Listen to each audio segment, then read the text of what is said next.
Bueno, antes de que arranquemos, a ver, les cuento que no quiero que se me bloquee el computador hoy. Tengo muy poquitas pestañas abiertas del computador, entonces no quiero abrir el Google Docs, no quiero que se me congele el Google Docs.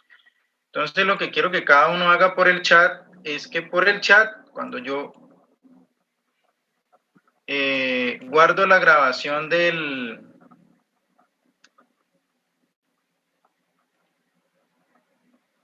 No, yo soy el host, yo... Ah, ok, vale.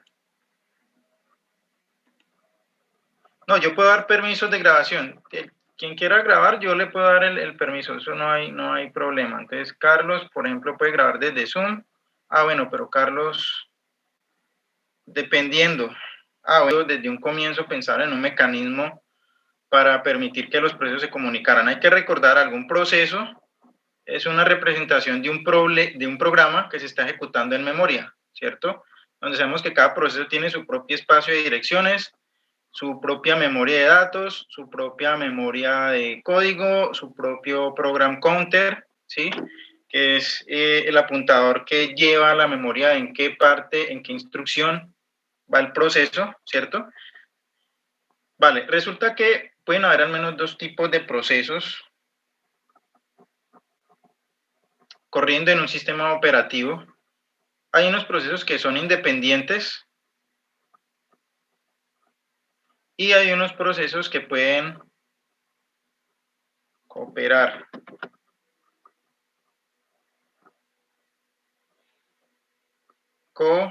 Cooperar. Bueno, está bien. ¿Vale? Estos procesos independientes que a mí no me interesa que se comuniquen, pues vale, no hay problema, cada uno tiene su propio espacio de memoria, etcétera, son independientes. Sin embargo, puede que yo esté llevando a cabo alguna tarea compleja que deba consumir muchos recursos computacionales y puede que ese programa esté partido en varios procesos. Bueno, esto ya no tiene que ver mucho con la parte de hilos, pero digamos que es un primer pasito para mirar cómo se pueden construir soluciones un poquito más eficientes en el que haya concurrencia entre procesos o hilos. Entonces, bueno, estos procesos que son concurrentes, pues digamos que hay una necesidad de que deban comunicarse, ¿sí? Entonces, vale, los procesos que son independientes, ninguno de esos dos procesos independientes se ve afectado por la ejecución del otro, cada proceso es independiente. Sin embargo, esos procesos que se comparten, que digamos que están orientados a cumplir ambos, puede ser una misma tarea o partes de una misma tarea, pues digamos que hay que implementar algún mecanismo de comunicación entre ambos con el fin de sincronizarse. Este es un problema supremamente importante en la comunicación entre procesos, ya que, bueno, esos procesos que están cooperando comparten pues digamos que comparten recursos, bueno, con los demás procesos, pero también puede que tengan un área común de datos, ¿sí? Entonces, vale, si el objetivo mío es que ambos procesos interactúen y cooperen para poder llegar a una solución y están compartiendo los mismos datos, pues digamos que yo debería de alguna forma tratar de conservar esa consistencia en los datos de ese programa y de esa forma, pues esos mecanismos de comunicación, pues digamos que lo que van a permitir es precisamente sincronizar eh, esos dos procesos, o bueno, esos N procesos eh, que estén compartiendo recursos, ¿vale? Que estén comunicándose. En los sistemas operativos se han implementado al menos dos mecanismos de comunicación entre procesos. Uno es la memoria compartida y otro son los pipes. Digamos que estos son los más conocidos. Pipe. El pipe es un llamado al sistema. Es decir, es una función del kernel de Linux, al menos acá en Linux. En Windows también existen mecanismos de comunicación entre procesos. Ya son llamados, pues, llamados locales a los mismos procesos que están corriendo. Y en Linux tenemos el pipe. Vamos a tratar de hacer un ejemplito hoy. Es a veces un poquito enredado de entender al comienzo y en código, es decir, es mucho más sencillo en código que entender el concepto. Vamos a tratar de hacer un ejemplito ahorita. Estamos pendientes de hacer el ejemplo del fork que nos funcione y el ejemplo del pipe para que ustedes vean cómo funciona esa comunicación entre procesos.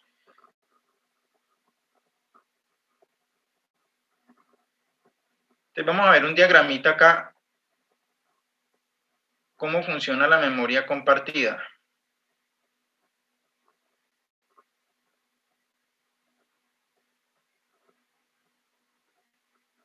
Pongamos que tenemos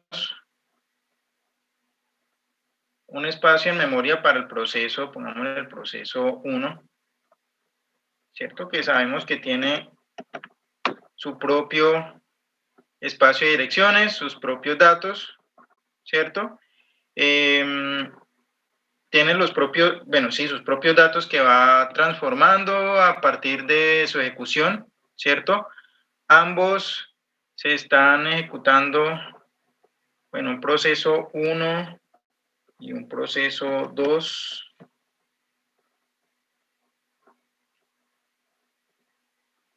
Vemos que si estamos viendo la memoria como un área de una región de memoria que es continua. Tengo por acá el proceso 1, el proceso 2. Acá tengo un área compartida.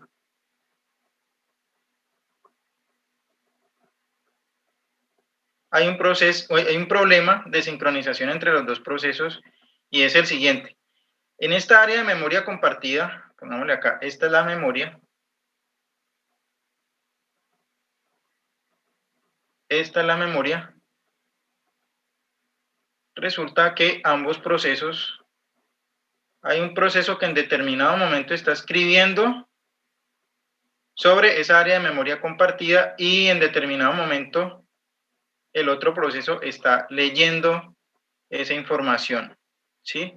Hay que mirar ese espacio de memoria compartida como un buffer de información, ¿sí? Este mecanismo de memoria compartida es quizás, pues digamos que uno de los más, no difíciles, sino uno como de los más desafiantes de implementar, porque, esa área de memoria compartida es una región en memoria donde van a ir unos datos, se maneja como un buffer, y el desafío está en sincronizar esa información que está ahí y las operaciones que ambos procesos van a llevar a cabo sobre esa memoria compartida. Entonces, la sincronización se refiere a lo siguiente. Va a haber, supongamos que podemos ver los procesos que están cooperando como en pares, ¿cierto? Va a haber un proceso que va a estar produciendo información y va a haber otro proceso que va consumiendo recursos, o va consumiendo datos, ¿sí?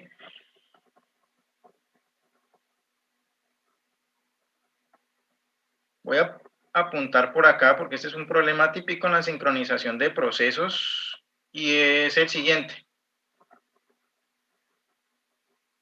Problema del productor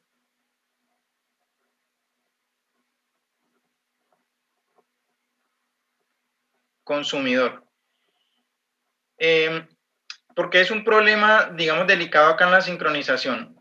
Son procesos que están cooperando, ambos están compartiendo un espacio de datos en memoria, ambos supongamos que tienen un objetivo similar, ¿cierto? Ambos están involucrados en el cumplimiento como de la misma tarea. Entonces, bueno, de acuerdo a la lógica de lo que esté programado en cada proceso, en cada programa, pues digamos que hay que mantener como un estado de consistencia, es decir, esos datos que se van a compartir,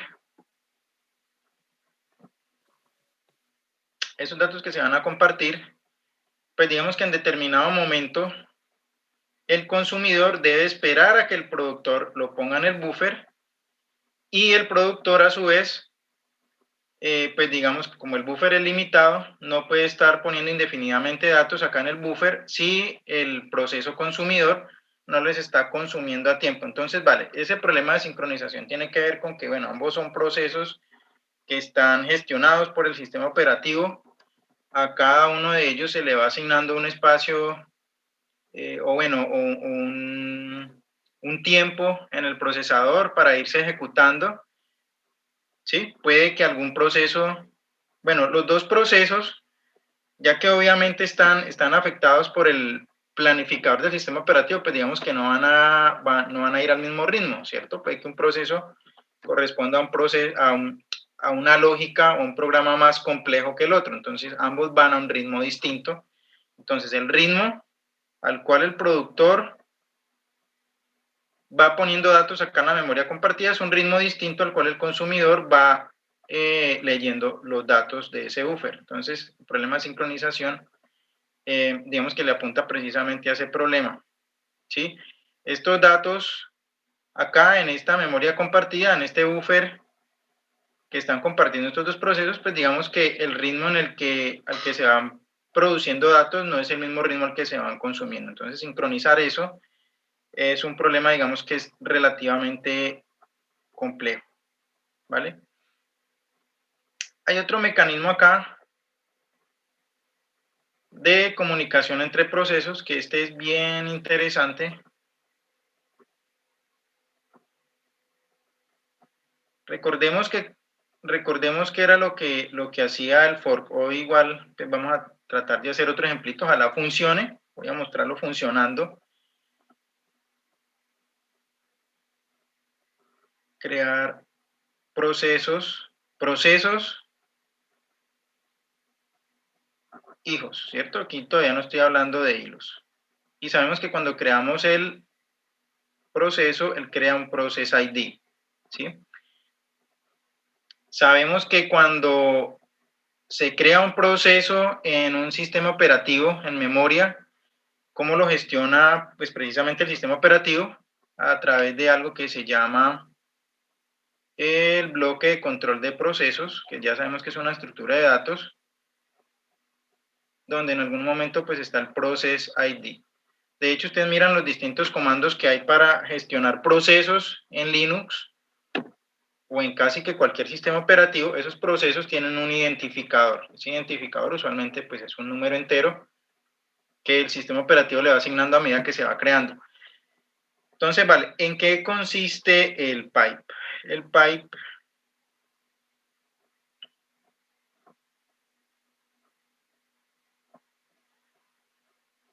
lo que hace es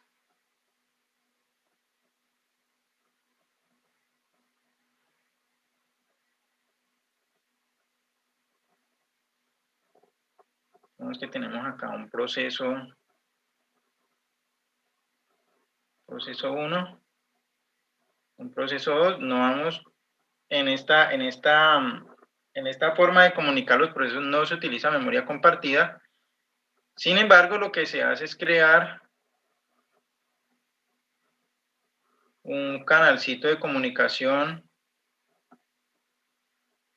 como una especie de tubería entre el proceso 1 y el proceso 2 y otro pipe, otra tubería que va en sentido contrario. ¿Vale?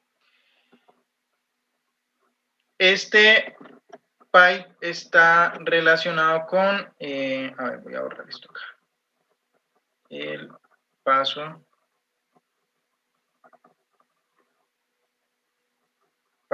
de mensajes, ¿vale? Esa es la utilidad, del Py. Entonces, vale, vamos a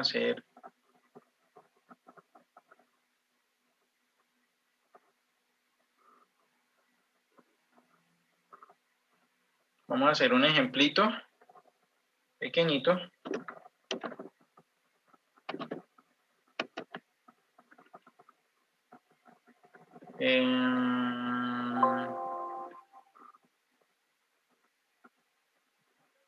Vale, entonces vamos a hacer lo siguiente.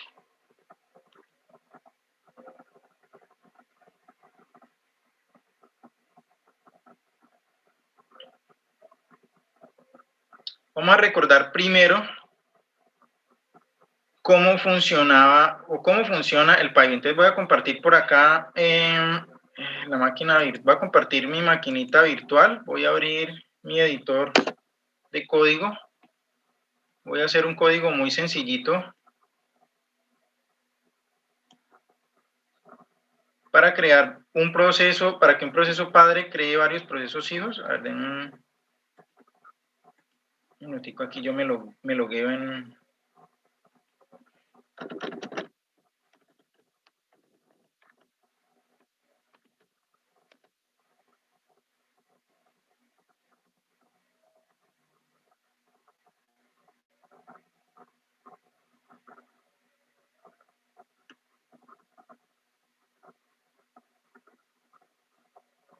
Listo. Entonces voy a hacer acá mi pequeño programita.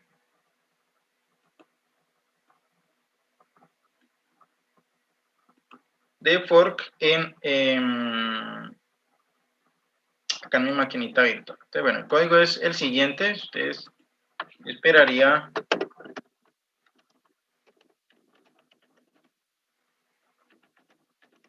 librería estándar, ¿sí?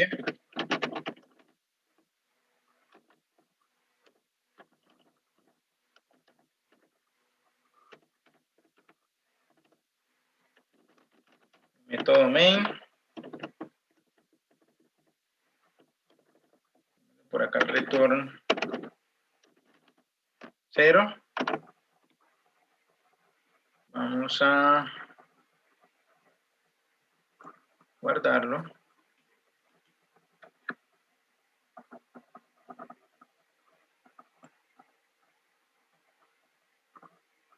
Bueno, voy a guardarlo donde tengo mis demás documentos fuentes. Voy a guardarlo por acá.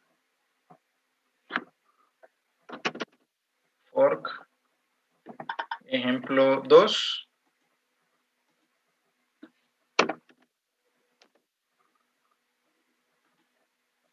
Listo. Entonces vamos a recordar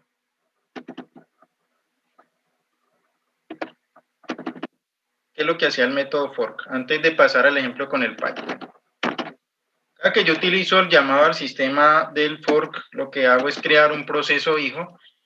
Este programa, cuando se ejecute, pues es un proceso, el proceso padre.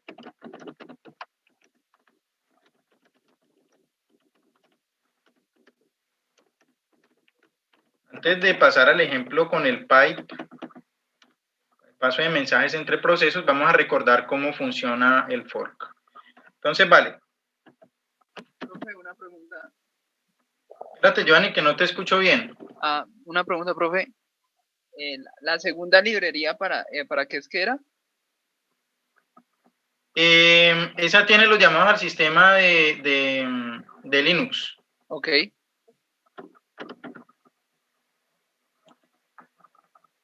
Vale, entonces, bueno, vamos haciendo el codiguito ahí, vayan abriendo el editor, a ver, les voy dando tiempito para que hagamos despacio, lo hagamos negativo. Quiere decir que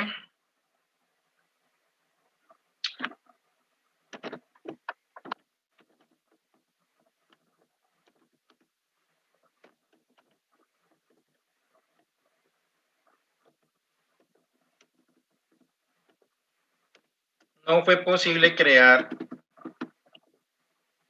ese proceso hijo. ¿Listo? Entonces vamos a hacer el ejemplito acá.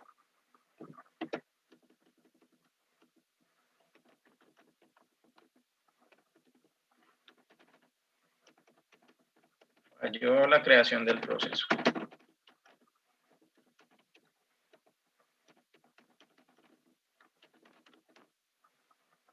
Lo que hace el fork es precisamente crear un proceso hijo que es una copia idéntica del proceso padre, es decir, el mismo proceso que está haciendo el llamado al fork.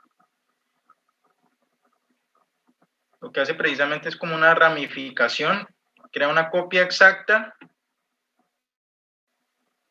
Digamos que el mismo código, los mismos llamados.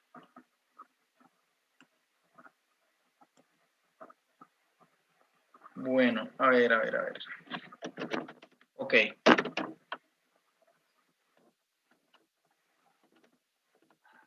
Si el ID devuelto es igual a 0, el significado es distinto. El significado es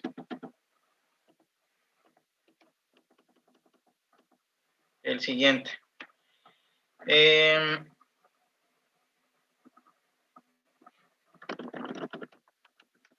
El ID del proceso hijo tiene un ID de 0.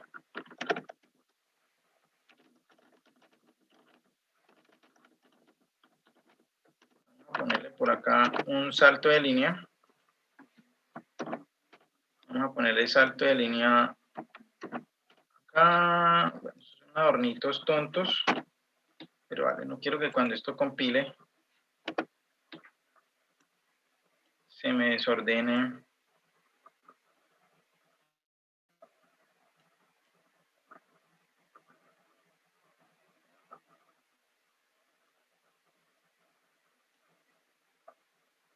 Se me desordena el código. ¿Listo? Entonces, bueno, cuando el fork devuelve un 0, se ha creado un proceso hijo, ¿vale? El ID de ese proceso lo proporciona la función siguiente que les voy a mostrar. Bueno, pongámoslo aquí de una vez. Se ha creado un proceso hijo con ID igual a %d get process ID. ¿Listo? Entonces, bueno, está recién llamado el fork, se ha creado un proceso hijo, pues vale. ¿Cuál es el ID de ese proceso? Es el que me devuelve esta función. Este también es un llamado al sistema. ¿Listo? Bueno, acá estoy.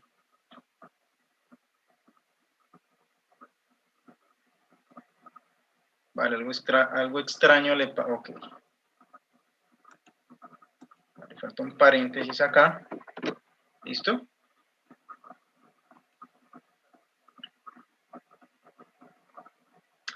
También puedo acceder al ID del proceso padre que lo creó. ¿Sí?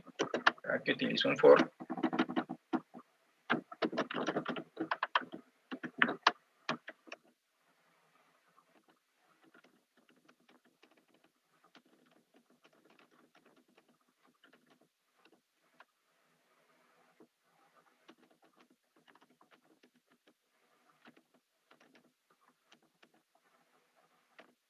Get parent process ID. ¿Listo?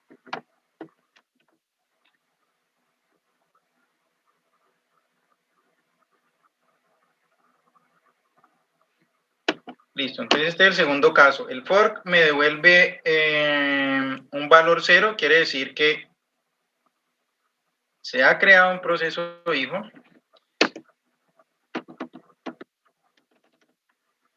El otro caso es si el ID es mayor que 0. Entonces, en ese caso,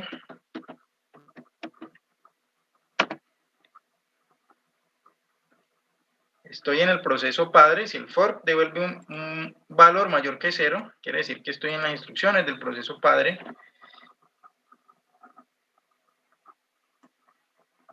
Vale, vamos a ver si esto se puede maximizar. Creo que sí, maximicemos. Listo. Vale. Acá en el proceso padre.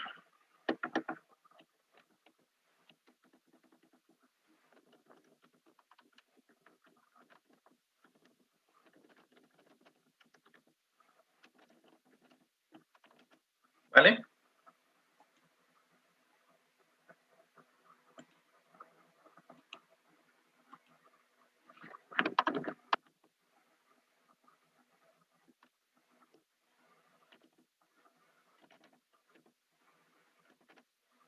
como es el proceso padre, pues simplemente consulto mi ID de proceso, mi identificador de proceso que me dio el sistema operativo, y eso es lo que él va a imprimir.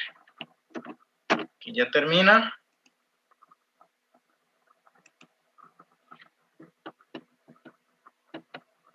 Listo. Creo que esta llave está mal puesta. Listo, ahorita sí está correcto el código. Ya podemos compilar y podemos ejecutar. ¿Listo? Bueno, vamos a salvar. Profe,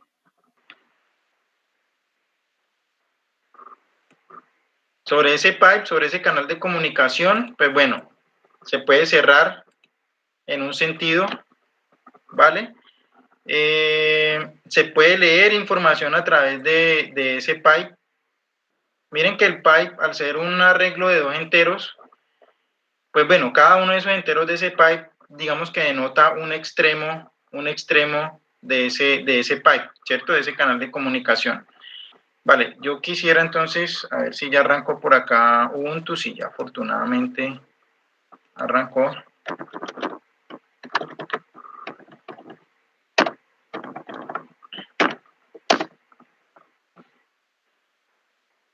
Vale, parece que no se dañó la maquinita virtual. Bueno, no es muy difícil que uno dañe un Linux, a no ser que algo muy catastrófico pase.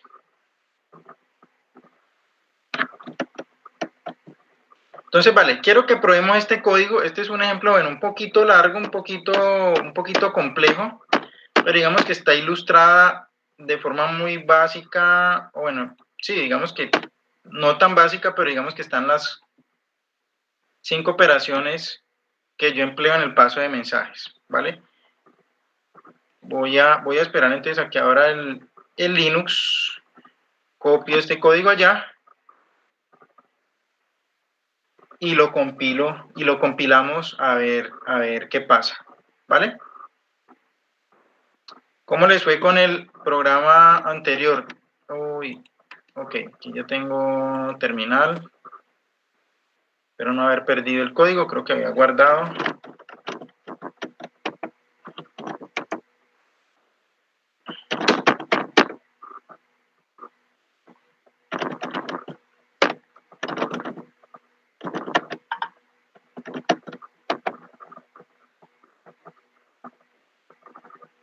Ok, acá está el edit. Vamos a abrir el ejemplo 2. Ok. Ah, vale, sí. No se me perdió el archivo. Listo.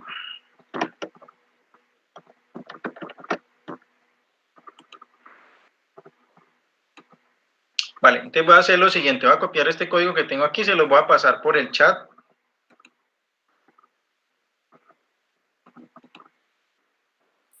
Listo.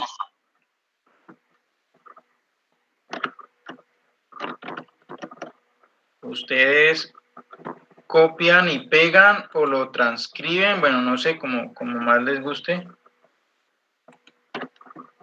Como prefieran. Ah, caramba. Creo que esto tiene un límite. Ok.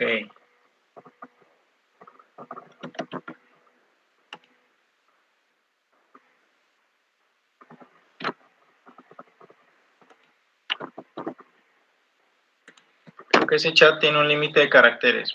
Bien extraño. Voy a enviar entonces la primera parte.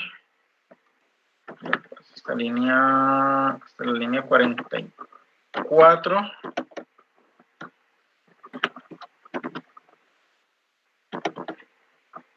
Pero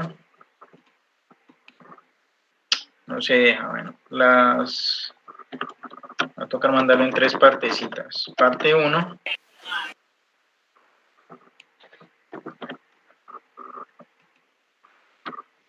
Profe, ¿y por qué más vale no haces un blog de notas y un TXT y me los mandas al grupo adjunto, al chat?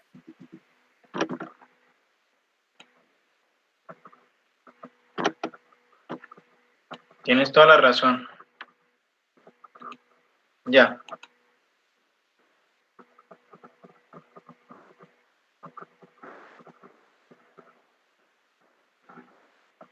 aquí lo tengo en el escritorio. Aquí está pipe.c, listo. Ahí se fue.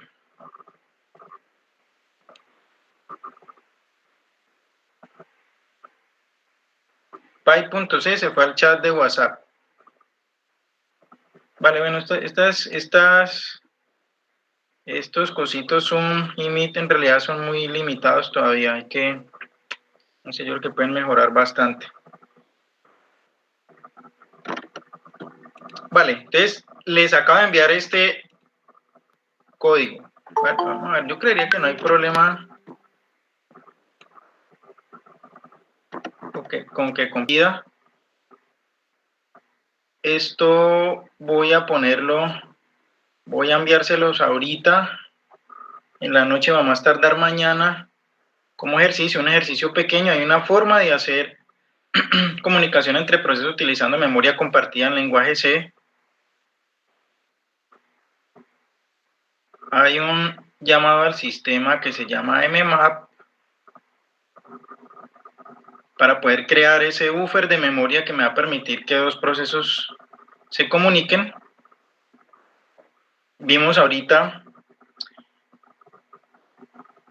los pipes sin nombre, ¿cierto? Los pipes que son utilizados, bueno, son creados por un proceso. Aquí hicimos un ejemplito que lo crea, ese pipe lo crea un proceso padre a través de ese llamado al sistema y se comunica con ese proceso hijo que creó a través del fork, ¿cierto? Ese es el ejemplo que está ahí. Y ese es un ejemplo típico. Los named pipes funcionan como colas o como estructuras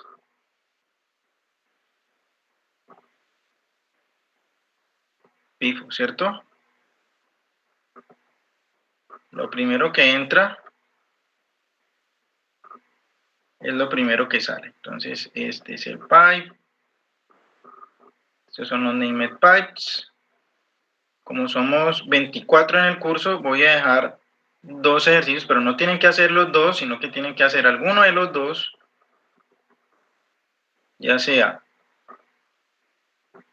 con los pipes que hicimos hoy, con pipes con nombre, o con memoria compartida. ¿Listo? Para resumirle un poquito lo que hicieron hoy, si es que lo hicieron, ¿por qué funcionan los pipes? ¿Qué es lo que hace por debajo esos llamados al sistema o por qué el kernel, digamos, hace que esos pipes funcionen? Estos son archivos, él los trata como archivos virtuales. Ustedes vieron en la primera evaluación. Bueno, yo les dije, utilicemos la librería de manejo de archivos, utilizamos el fopen, el read, el fclose, vale, ¿sí? O ya los llamados del kernel, estos ya son operaciones del lado de usuario, operaciones del kernel, pues bueno, están el open, el read, el close y el write.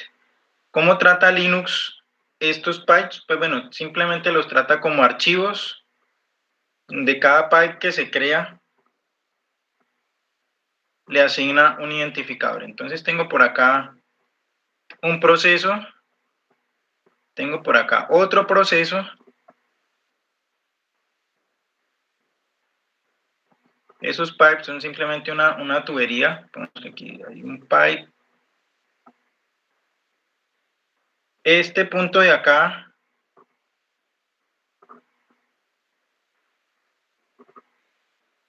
¿por qué son enteros? Porque Linux los archivos trata, digamos que los manipula a partir de un identificador de archivos. Esos identificadores de archivos son enteros y el pipe tiene 2 puntos, 2 identificadores de archivos, 2 IDs. Uno es el punto a partir del cual el pipe le escribe a un proceso y lee el otro proceso. Acá está el proceso 1, acá está el proceso 2. Ah, caramba. Vale. Listo, aquí ya se movió el tablerito. ¿Listo? Y este identificador de archivo, este punto de este pipe, lo utiliza este proceso para escribir y leer del otro proceso. Es la razón por la cual los pipes son tratados como archivos. En realidad, cuando él crea un pipe, lo que crea es dos identificadores de archivos, donde cada uno de ellos corresponde a los procesos que se están comunicando, ¿sí? Entonces, cuando se utilizan operaciones en esos pipes, se están escribiendo en estos puntos de acceso y lo que hace es pues, precisamente mandar el mensaje de un proceso a otro. Está el open, el close, el read y el write. ¿Listo? Entonces, básicamente, esos son los dos mecanismos, los dos tipos de paso de mensajes que hay, memoria compartida y paso de mensajes, ¿sí? La memoria compartida es sencilla, yo tengo un ejemplo ahí, pero bueno, yo se los voy a pasar también ahorita, utilizando esa función, ese syscall que se llama mmap. Tengo un ejemplo también utilizando named pipes, que son las colas que yo les decía. Tengo un ejemplo también que funciona. Entonces, vale, esto tengo que mandarlo ahí mismo para sacar la primera nota de este corte. El ejercicio 1 del corte 2 va a ser con esto. Creo que los he tenido un poquito en el olvido con los ejercicios, los tengo muy relajados, pero ya hoy sí tengo que dejarles una actividad. Seguramente la dejaré en la carpetica compartida en Google o se las enviaré por acá por WhatsApp. ¿Listo? De todas formas, miren que la idea detrás de las dos formas de comunicación entre procesos es relativamente sencilla.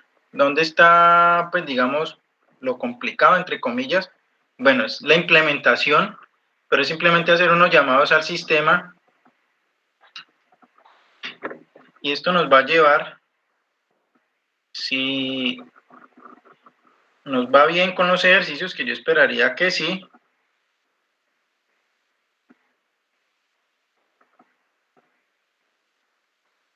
hacia el tema de sincronización entre procesos. ¿Listo?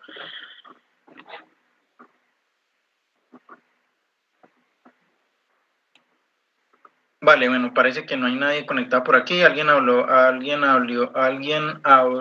por acá. Guañarita dijo que compiló, pero no hizo nada. Ok, bueno, solamente Guañarita dijo algo. Los demás, no sé qué pasó. Entonces, vale, lo que vamos a hacer es lo siguiente. Ya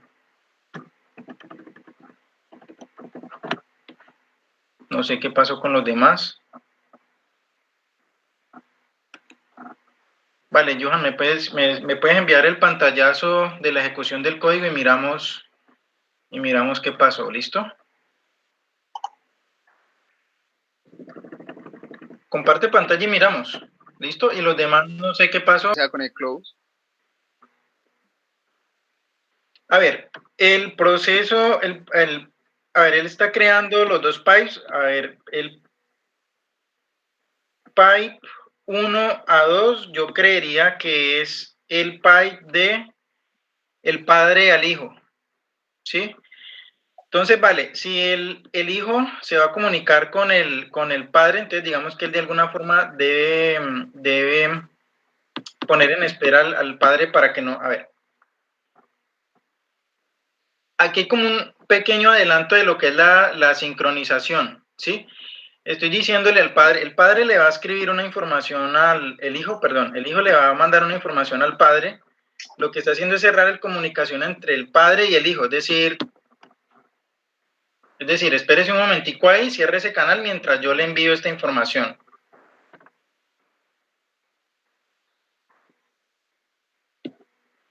¿Sí? Entonces mira que está utilizando el canal, el P12, el pipe 12, que es del hijo al padre, y está cerrando un extremo, ¿sí? Que sería el de lectura. Ah, ok. Baja un momentico, Felipe. Déjalo ahí, espera, quieto. Listo. Entonces está cerrando un extremo del pipe para poder escribir por el otro, ¿sí? Porque es un canal que, a ver, no es un canal, ¿cómo te digo?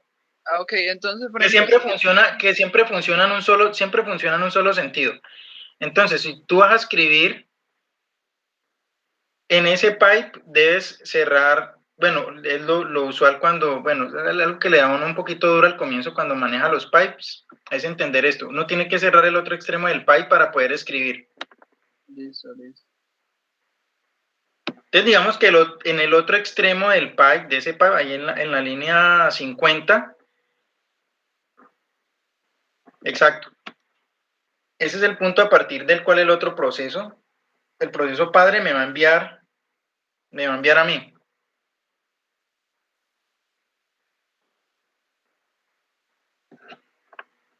Entonces lo que hace es cerrarlo. Sí, entiendo, o sea, como va a escribir en uno, cierra el otro. Entonces digamos que es un arreglo de dos posiciones. Cada una de las posiciones, pues es un descriptor de archivo, es un entero, y cada uno representa en el pipe, viéndolo pues como un tubito que está conectado a dos procesos. Cada posición del arreglo es un extremo de ese pipe, ¿cierto? Entonces, vale, él está cerrando el otro extremo porque yo voy a utilizar el extremo de acá para escribir, ¿sí? Es básicamente lo que él está haciendo.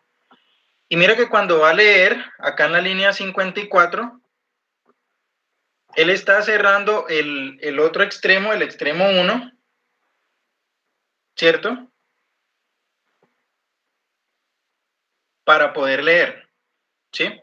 Es decir, está cerrando un extremo para escritura para que en el otro extremo del pipe se pueda leer. Entonces él está utilizando en realidad dos pipes, un pipe para escribir y un pipe para leer, pero en ambos casos, ya sea que vaya a escribir o a leer, pues digamos que cierra un extremo y abre el otro extremo, que serían, pues bueno, índices distintos, pero del mismo arreglo. Yo creo que con esto podemos hacer un ejemplito un poquito más sencillito utilizando un solo pipe. Aquí digamos que se enreda un poquito porque él está utilizando dos, pero podemos hacerlo con uno solo y funciona, ¿sí? Lo único que tenemos que tener presente es, bueno, ¿dónde lo estamos utilizando? ¿En el espacio del proceso padre o en el espacio del proceso hijo? Entonces yo lo que voy a hacer es hacer un ejemplito con los pipes con nombre, que puede ser un poquito más manejable, un poquito menos confuso, y el ejemplito de la memoria compartida. Y necesito que por favor alguien me recuerde de aquí a mañana de enviarles esos ejemplos de código y subir la tareita a la carpeta compartida para que la hagan de aquí al próximo jueves. ¿Listo?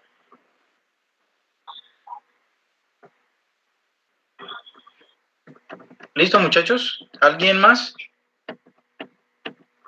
¿Sí quedó más o menos claro, Giovanni? Sí, profe. Digamos que esa es la idea, es ver un pipe como un arreglo de dos posiciones, que cómo lo trata Linux, Okay. pues como una tubería con dos extremos. Entonces, si tú por un extremo vas a escribir, entonces el otro extremo lo tienes que cerrar, porque el pipe no funciona en ambos sentidos. Aquí digamos que el truquito que se hace para que esa comunicación funcione en ambos sentidos es crear dos pipes, ¿sí? Pero un pipe en realidad está funcionando en un solo sentido a la vez, ¿sí? Profe, y la espera, el wait.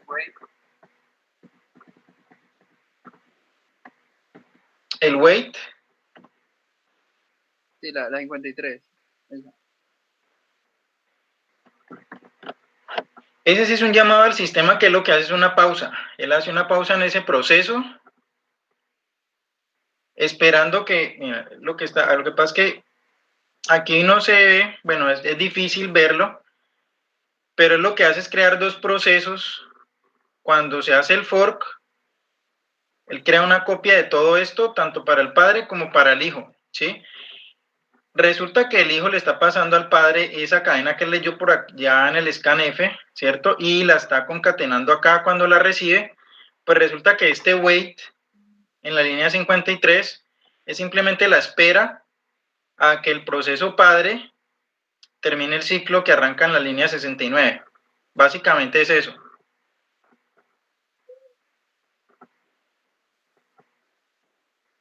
Entonces, cuando esa espera termina, cuando el proceso ya termina de concatenar y le envía al hijo, pues entonces miran que ya él ejecuta el read de la línea 55. Entonces, básicamente una espera que él hace a que el proceso padre termine esta partecita de acá, bueno, lo hace casi que inmediato, eso ni se nota ese wait, pero es básicamente esperar a que el proceso padre haga eso. En ese sentido, el proceso padre a partir de la línea 74, puedes bajar un poquito, Felipe. Eso. Entonces, vale, mira que antes de leer del pipe 2.1, que es el pipe con el que el padre se comunica con el hijo, ¿sí? Él le da una espera que él termine de concatenar y el padre empieza a escribir a partir de la línea 76. Es como ese sí es un llamado al sistema, ese es más general, ese sirve para cualquier cosa. Lo que hace es precisamente darle una pausa a ese proceso, ¿sí? Es básicamente eso, a que el proceso padre termine esa parte que arranca en la línea 69. Antes de empezar a leer.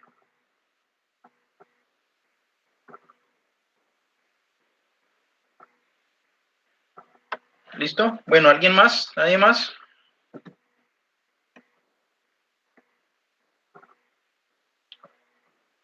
Listo, Felipe. Bueno, muy bien. Era eso. Nos faltaba... Listo.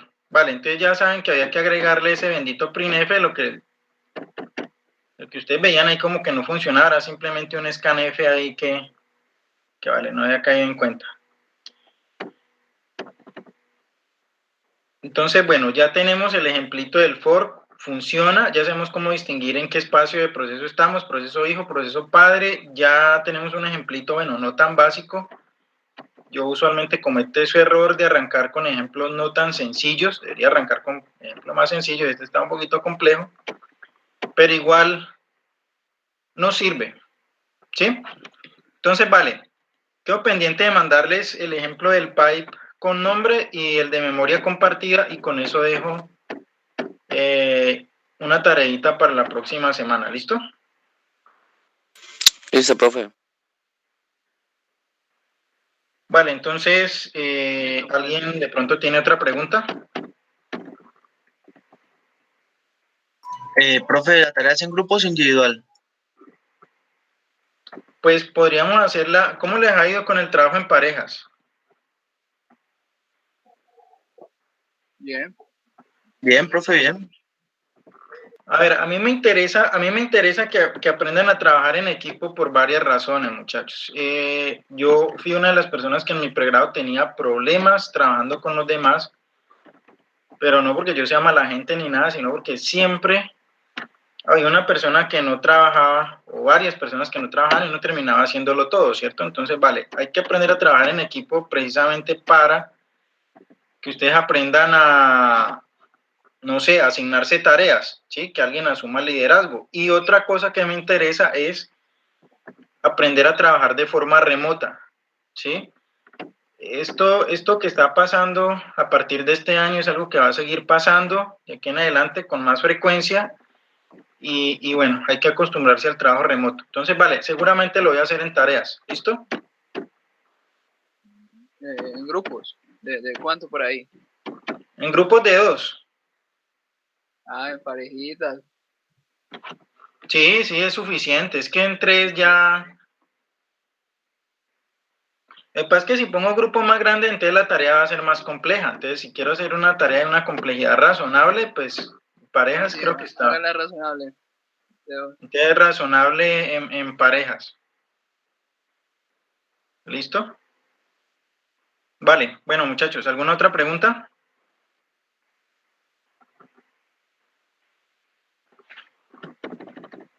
Vale, bueno, entonces nada, por hoy dejamos ahí. Ya la otra clase, entonces arranco con la parte de sincronización de procesos y a ver si arrancamos hilos, ¿vale? Listo, profe. Vale, bueno, muchachos, entonces no sería nada más por hoy. Nos vemos el próximo jueves. Entonces, cualquier cosa me están comentando por el chat. ¿Listo? Listo. Vale, Listo, bueno, profe. muchachos, entonces nos vemos el otro jueves. Que estén bien, se cuidan.